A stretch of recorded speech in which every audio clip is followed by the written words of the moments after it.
गुजरातमध्ये जन्मलेला औरंगजेब, गुजरातमध्ये जन्माला आलेला औरंगजेब छत्रपती शिवाजी महाराजांनी संघर्ष करून बलाढ्य सत्तेला नमवून जे हिंदवी स्वराज्य स्थापन केलं होतं त्या स्वराज्यावरती महाराजांच्या निधनानंतर चालून आला होता। औरंगजेब जिंकायला आला होता महाराष्ट्र, पण महाराष्ट्राच्या मातीचा एक कणही जिंकू शकला नाही। महाराजांपासून स्फूर्ती आणि प्रेरणा घेतलेल्या महाराष्ट्राने, मग त्याच्यात साहजिकच आहे छत्रपती संभाजीराजे, राजाराम महाराज, ताराराणी आणि असंख्य मावळ्यांनी त्याला मुठमाती दिली। थोडक्यात काय की महाराष्ट्र जिंकायला आलेला औरंगजेब, गुजरातमध्ये जन्मलेला औरंगजेब महाराष्ट्र जिंकायला आला होता। महाराष्ट्रातली माती तो जिंकू शकला नाही, मातीचा कण जिंकू शकला नाही, पण महाराष्ट्राने त्याला मुठमाती दिली। अशा औरंगजेबाचं समर्थन कोणीही शिवप्रेमी करणार नाही। त्याच्यामुळे जर कोणी त्यांचं थडगं उकरण्याची भाषा करत असेल तर नुसती भाषा किंवा आंदोलन करण्यापेक्षा डबल इंजिन सरकार जे आहे ते नुसतं वाफा सोडतंय का? कारण मुख्यमंत्र्यांनी ही कबर उखडण्यामध्ये असमर्थता दाखवलेली आहे आणि त्याला केंद्राचं संरक्षण आहे। म्हणजे केंद्र सरकार औरंगजेबाच्या थडग्याला संरक्षण देणार असेल तर मग केंद्र सरकारला विचारलं पाहिजे किंवा भारतीय जनता पक्षाला आम्ही विचारतोय, तो औरंगजेब तुमचा कोण लागतो? आणि दुसरी गोष्ट अशी की औरंगजेब असो, अफजल खान असो, ही छत्रपती शिवाजी महाराजांच्या पराक्रमाचे पुरावे आहेत। ते जर यांना वाटत असेल नष्ट करायचं तर आंदोलन काय करताय? तुम्ही सरकारकडे जा, मोदींकडे जा आणि मोदींना म्हणा की गुजरातमध्ये जन्माला आलेला औरंगजेब जो महाराष्ट्राने त्याला मुठमाती दिली ती कबर तुम्ही उद्ध्वस्त करा। आणि तो जेव्हा सोहळा कराल तेव्हा चंद्राबाबू आणि नितीश कुमारला प्रमुख पाहुणे म्हणून बोलवा। आहे सोपा विषय आहे, त्याच्यात दंगल करायचं कारण काय? कालची नागपूरची दंगल ही पूर्वनियोजित होती, कारण अफवा त्याच्या आधी खूप मोठ्या प्रमाणात पसरवण्यात आल्या होत्या। आता त्याच्याबद्दल गृहमंत्र्यांचं घर हे नागपूर आहे, RSSचं मुख्य कार्यालय नागपूर आहे। अशा या नागपूरमध्ये हिंदू खतरे कसा काय? मग इतके वर्ष तुम्ही केलं तरी काय नेमकं? मग पूर्वनियोजित असेल तर तुमचं गृह खातं झोपा काढत होतं का? हा पूर्वनियोजित कट तुमच्या कानावर आला का नाही?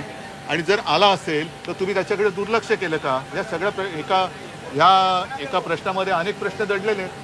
जसं अधिवेशन सुरू आहे, या अधिवेशनामध्ये राज्याचे जनतेचे प्रामुख्याने प्रश्न सोडवले गेले पाहिजे, मांडले गेले पाहिजे। मात्र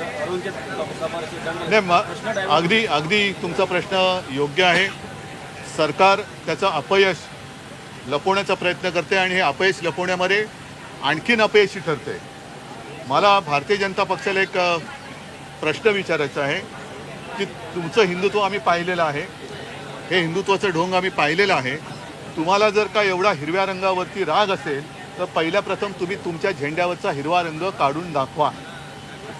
भारतीय जनता पक्षाने पहिले ते करावं आणि मग हिंदू मुस्लिम करावं। कारण एका बाजूला हिंदुस्थान पाकिस्तान करायचं आणि पाकिस्तानसोबत मॅच खेळायची, ती मॅच दुबईत करायची आणि त्या मॅचला यांची पोरं ठरं जाऊन ती मॅच बघणार। म्हणजे मंत्र्यांची पोरं, अमित शहांचा मुलगा हा मॅच आयोजित करणार, इकडे साध्या मुलांना, गरिबाच्या मुलांना हिंदुस्थान पाकिस्तान करून लढवायचं आणि तिकडे दुबईत जाऊन मॅच बघायची। हे हिंदुत्व कोणतं? बांगलादेशमध्ये हिंदूंवरती अत्याचार होत आहेत ही माहिती आल्यानंतर एक तर तुम्ही त्या शेख हसीनांना इकडे सहारा दिला, त्या नक्की कुठे कल्पना नाही, पण त्याच बांगलादेशबरोबर क्रिकेट मॅच खेळायची। म्हणजे सर्वसामान्यांच्या घराची होळी करायची आणि त्याच्यावर तुम्ही राजकारणाची पोळी भाजायची। हे अत्यंत घृणास्पद राजकारण आहे। अशा घटनांना चिथावणीखोर वक्तव्य जबाबदार आहेत का? कारण अबू आझमी असतील किंवा नितेश राणे असतील अधिवेशन काळात नाही, यांची मिलीभगत आहे, यांची सगळी मिलीभगत आहे, यांच्याकडे कोणते मुद्दे राहिलेले नाहीत। परत एकदा सांगतो, औरंगजेबाचं समर्थन कोणी शिवप्रेमी करणार नाही, आम्ही पण करत नाही, करूच शकत नाही।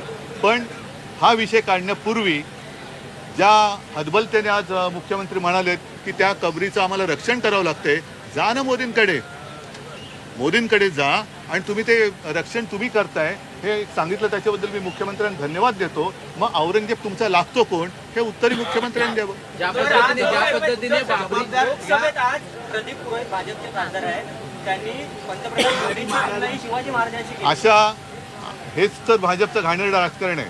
म्हणजे एका बाजूला ही पराक्रमाची प्रतीकं जी आहेत किंवा पुरावे आहेत ते काढायचे आणि कोणाही ऐरागैरायची आमच्या दैवताबरोबर तुलना करायची.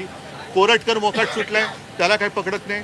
सोलापूरकर आहे, कोश्यारी तर इकडे मजा मारून गेलेले आहेत. म्हणजे एका बाजूनी शिवछत्रपतींचा अपमान करायचा आणि दुसऱ्या बाजूला तुम्ही औरंगजेबाचा विषय काढून आमच्यात दंगली लावायच्या. असा म्हणजे खरोखर कर्तृत्वहीन माणसाची छत्रपती शिवाजी महाराजांबरोबर तुलना करणाऱ्याला एकाला तरी भर चौकात फटकावला ना तर पुढे प्रकार होणार नाही. पायऱ्यांवर आंदोलन केलं, जो पक्ष सत्तेत आहे त्या पक्षाचा उपमुख्यमंत्री आहे, अशा वेळेला औरंगजेबची कब्र काढा म्हणून आंदोलन करतात पायऱ्यांवर. म्हणजे हे अपयशी सरकार आहे, फसवेगिरी करून सत्तेवर आलेला आहे. आणि तो जो प्रश्न तुम्ही विचारलात की यांच्या सगळ्या फसव्या योजना ज्या थापा यांनी मारल्या होत्या निवडणुकांमध्ये, लाडकी बहीण असेल, लाडका भाऊ असेल, शेतकऱ्यांची कर्जमुक्ती असेल, बऱ्याचशा गोष्टी. आता मी बसलो होतो त्या शाळेचं अनुदान, म्हणजे शेतकरी आत्महत्या करतायत, त्या नागरीने आत्महत्या केली, पाण्याच्या कैलास नागरीने आत्महत्या केली. त्यांच्या बहिणींनी काल सगळ्यांसमोर आपल्या सरकारला सांगितलं की तुम्हाला लाज वाटली पाहिजे, भारत हा कृषीप्रधान देश म्हणता आणि शेतकरी आत्महत्या करतात, तुम्हाला कसलीच लाज नाही वाटत? काय उत्तर काय तुमच्याकडे? शिक्षक आत्महत्या करतायत. म्हणजे एक एक एक एक गोष्ट तुम्ही औरंगजेबाचं थडगं जरूर उकरा, पण त्याच वेळेला शेतकऱ्यांच्या चिता जळत आहेत त्याच्याकडे लक्ष देणार आहेत की नाही? शेतकऱ्यांच्या चिता जळतात, आत्महत्या करतात शेतकरी, त्या चिता जळतात तुमच्या डोळ्या देखत आणि तुम्ही औरंगजेबाचं थडगं उकरता. तर एकदा उकरून तो विषय संपून टाका. जबाबदार कोण वाटतं तुम्हाला? असं म्हणतात भाजपचे आमदार, असं म्हणतात की पोलीस तिथे उशीर आले, एकीकडे चिथावणीकर वक्तव्य आणि म्हणजेच- विश्व हिंदू परिषदेचं आंदोलन झालं. म्हणजेच सरकार अपयशी आहे ना. तिकडे RSSचं मुख्य कार्यालय, तिथे RSSच्या कार्यालयाला डबल+ सिक्युरिटी आहे. अशा परिस्थितीमध्ये नागपूरमध्ये दंगल होते कशी? पूर्वनियोजित असेल, बाहेरून लोक आले असतील, असं एक उपमुख्यमंत्री काहीतरी म्हणाले म्हणतात. म्हणजेच काय की स्वतःचं सरकार किती दुर्दैवाने मी म्हणेन की बेकार आहे, हेच त्यांनी म्हटलेलं आहे. उपमुख्यमंत्री एकनाथ शिंदे, अनिल परब बोलत असताना उपमुख्यमंत्री एकनाथ शिंदे हे आक्रमक झालेले पाहायला मिळाले. आक्रमकपणे ते आक्रमकपणा नव्हता, तो भेदरटपणा होता. भेदरटपणाला आक्रमकपणा नाही म्हणतायत. आज अचानकपणे ते आक्रमक झालेले दिसले. आज अचानकपणे ते आक्रमक झालेले दिसले. अगदी अहो, त्याला आक्रमकपणा म्हणत नाही हो, त्याला भेदरटपणा म्हणतात.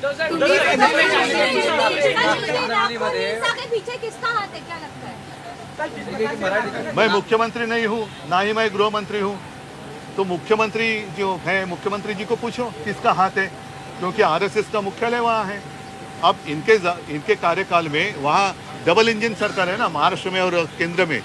तो डबल इंजन सरकार की असफलता है और अगर ये सरकार असफल है तो इन्होंने इस्तीफा देना चाहिए. सर, भाजपा नेता को कहना है कि ये हिंसा है जो ये साजिश की ओर इशारा करती है. साजिश की ओर इशारा करती है. किसकी साजिश है? किसकी साजिश है?